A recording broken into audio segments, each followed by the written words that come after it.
Greetings, YouTubians, and welcome back to Wayne Sharp World, where today I have somewhat of a double review for you of two knives that are extremely similar, but also radically different. How can that be? Well, let me tell you. So this knife here, I've been wanting to get on the channel for quite a while. Haven't been able to do it until just now, and then I heard they made a mini version of it that is somewhat new, or at least they have new versions of it out. So I thought, you know what? This is the time to take a look at these two. And what I'm talking about is the Kansept Main Street, as well as, yep, you guessed it, the Kansept Little Main Street. And it is Little Main Street. That's the actual name. It is not a mini Main Street. I feel like Kansept may have missed an opportunity there for an extra little bit of a harmony in the description of a knife, but they went with little over mini. I get that. A little different, whatever. But I think mini Main Street would have just rolled off the tongue a little better. All that aside, not a big deal. Let's get talking about both of these knives right here. But if you guys like what you see on my channel and you enjoy my content, like to see knife reviews, knife lists, and all sorts of EDC related fun stuff, consider hitting that subscribe button. It helps me out a lot. Hit the like button. It helps me do a lot more, and I will continue to bring you guys the content. Now, let's take a look at some overall specs on both of these knives right here, starting with the big boy, the regular Main Street. And I would consider this kind of one of Kansept's classics at this point. I feel like it is one of their more popular models. We are looking at an overall length of 7.92 inches, a blade length of 3.36 inches, and a blade thickness at 125 thousandths. This blade steel is utilizing 154 cm for the blade steel, which I think is universally loved by most on budget knives. Kaiser makes a ton of them with 154, and so does Kansept. We are looking at a very good-looking Wharncliffe blade with a very slicey flat grind, a handle length coming in at 4.56 inches, and a handle thickness at 488 thousandths. Handle material, you'll have a couple of options for this guy. Maybe, I think there's actually 3 options. This is laminated, carbon fiber laminated G10. And then there's also regular G10 options, and I believe there's also some micarta options.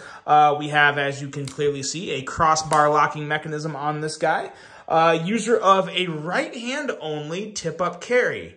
I feel like Kansept missed an opportunity there. I feel like anytime a knife has a crossbar lock on it, you really have to make it left and right hand compatible because the lock itself is already universal, so why not put a couple screw holes down there, right? Nonetheless, this one here is right hand only. Weight coming in at 4.6 ounces. Designed by Dirk Pinkerton, who has some really good designs out there. I feel like he's one of the more underrated designers. He's got a lot of good work, and I do tend to dig a lot of his stuff. This price on this guy right here is $79.80, which is pretty, I feel like that's a pretty fair price for the most part. Pretty competitive with other knives of this size, of these materials, all that good stuff. Very much in that budget realm. And then we have this guy right here, the Little Main Street, and boy, oh boy, is this a small knife. We'll size these two up here in just a second, but first we are looking at an overall length of 5.43 inches on the Little Main Street with a blade length of 2.26 inches, a blade thickness at 118 thousandths, and blade material also of 154 cm. We have, of course, a Wharncliffe style blade with a flat grind, yada yada. Handle length coming in at 3.17 inches. Handle thickness at 467 thousandths, which is important to note because one really big knife, or one big knife and one really small knife, and the difference in handle thickness is very, very minimal. There is a slight difference, but for all intents and purposes, these are just about the same thickness, which is usually not the case. We have a handle material of G10 on this guy with, again, a crossbar lock. Again, user right hand only, tip up carry. Weight coming in at 1.82 ounces, so extremely light. Of course, this is also designed by Dirk Pinkerton. Why wouldn't it be? And a price coming in at $59.89, that leads me to a little problem we have with this, which we're going to be talking about here in just a second. But again, for the price, rather rather online with other knives of this size, anywhere from, I feel like, 45 to 60 bucks is where you see the little knives priced. Let's do some size comparisons. Let's check to see if I'm bleeding. I'm not, but that's where it got me. We're going to talk about that. That's one of the issues I have with the Little Main Street. The Little Main Street, I'm very conflicted with it. There's some things that I really like about it, and there's some things that I, as you can see, am not quite a fan of. Getting cut is one of them. But let's see here. This is the size comparison of the two knives, and as you can see, the regular Main Street is almost twice as long as the Little Main Street. A really good size comparison for the Little Main Street is this guy right here, the Civivi Baby Banter, which is phenomenal, and just a little, just a tad hair longer there. And then for the regular Main Street, I have a couple knives here that kind of remind me of this.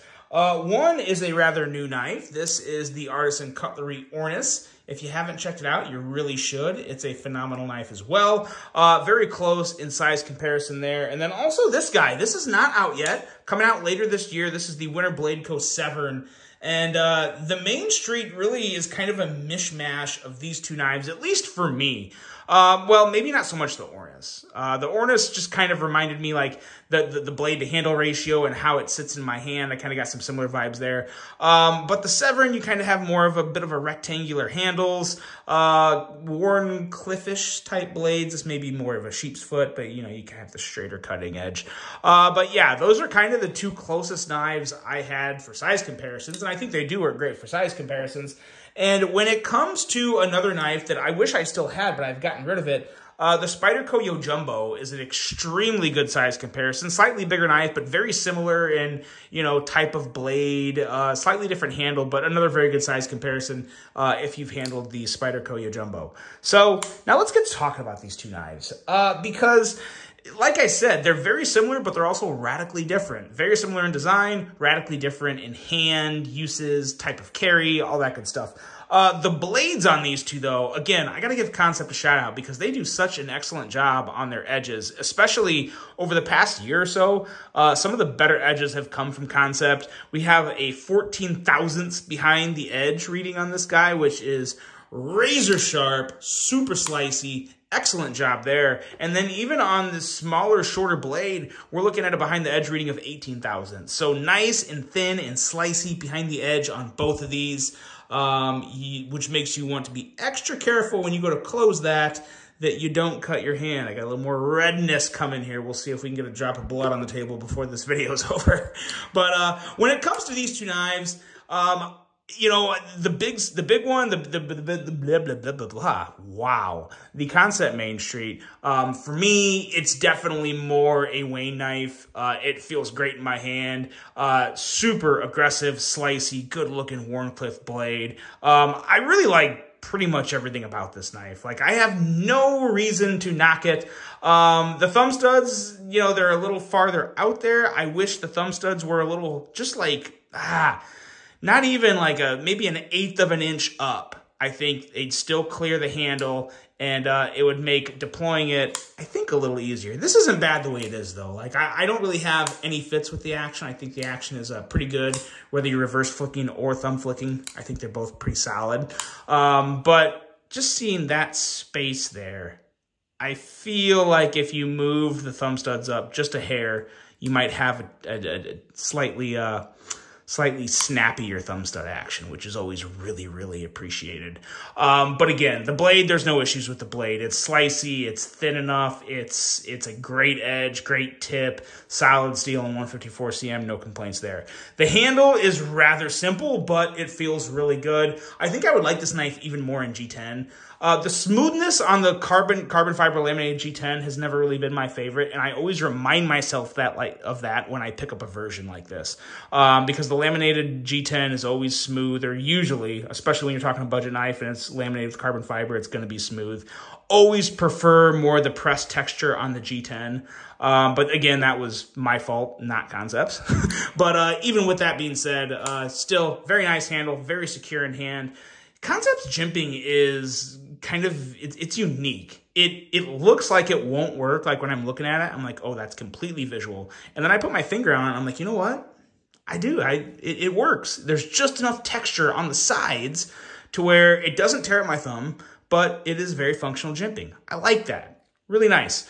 And other than that, that is pretty much the regular Main Street. If you like crossbar lock knives, if you like Wharncliffe style blades, this is definitely one I'd recommend trying for 79 bucks or 80 bucks. Yeah, this is a very solid knife. No issues with it whatsoever. Like I said, I think I'd like the G10 version even more. So yeah, very solid offering on the full-size Main Street. Now the little Main Street, you saw my issue with it. So this is the thing with the little Main Street. Again, really nice blade. I love the blade on both these knives. No issues there. And the ergos on the little Main Street are also really good. Like I have, for a small knife like this, I have no complaints on the ergos. I think this actually feels great in hand. It's a perfect 3-finger grip, nowhere close to a 4th finger. That pinky is just down there hanging out by itself. But it feels really, really good in my hand as a 3-finger grip. And your thumb falls in just the right spot. And for a little knife, you want a Wharncliffe. I've said it about the Baby Banter here too. Both of these knives are excellent because you don't have a lot of sharpened edge, but the sharpened edge you do have is all extremely usable. It's just a very aggressive blade. I love Wharncliffe blades on small knives. So that I really like. What I don't like on this knife for being a small knife is the crossbar lock. And that's mainly due to, one, the narrow handle, but also the shape of the handle. Because when I'm holding this in my hand, like this is how I go to close it. This is just how this happened. I broke the lock, it came down, and a little more of my hand fat was right there. And that's what happened. So I don't like that as a possibility. Now, anyone, if you have smaller hands, this may not be as big of a problem for you, but anyone with just average to medium hands is going to have this problem. So you have to be very self-conscious to have your hand out of the way when you go to close it. And you can do it. You just, again, you have to be thinking. You have to be paying attention, 100% attention all the time. And it's pretty easy to do. But again, I don't really like having to think that hard when I'm going to close a knife. I want to be able to just close the knife, you know, just be done and close it. I don't want to have to say, gonna go, oh, wait, hold on. I got to position it just right. And there we go. Now it's closed. So for this knife, while I like a lot of things about it, I think this little Main Street here would be perfect with a flipper and a liner lock. I think this is definitely a liner lock knife all day. All day. It'd be very similar to the Wharncliffe Baby Banter. The liner lock on this is perfect. If this knife had a liner lock, this would be right up there with the Baby Banter. The Baby Banter would obviously have some points on it in the ergos department because the choil on that thing is magical. But if we can get a liner lock version of this with, really, I would even get rid of these thumb studs. Get rid of the thumb studs, put a little minimal flipper back there, and a liner lock, that'd be very nice. I would love that. I think it would sell better. And again, as is, ergonomically, it's really good. Aesthetically, it's really good. Action-wise, the action is very nice and smooth on it, but again, it's the size of the handle, how the crossbar lock works with the size of the handle and knife in general. I just don't think this is a good knife to have a crossbar lock. That's my only issue with it. I would much rather see a liner lock and a flipper tab instead of the thumb studs. And I think we'd have a bit of a home run of a small little 5th pocket budget knife here. But as is, still an all right knife. Still okay. Not one of my favorites from Kansept because there's obviously issues with it there. But again, that's my hand. That's just Wayne. But at the end of the day, like I said, it's a decent knife. But I would definitely go with the Kansept Main Street here. Love the size of this guy. Great budget knife and very solid offering from Kansept. So let me know what you guys think of these two. If you've handled either one, let me know your thoughts in the comments. And let me know what you would think of a mini or a little Main Street with a flipper tab and liner lock instead of thumb studs and crossbar lock. That's it, guys. I really hope you enjoyed this little dual review here. Hope you have a great rest of your day. And until the next one, I'm out.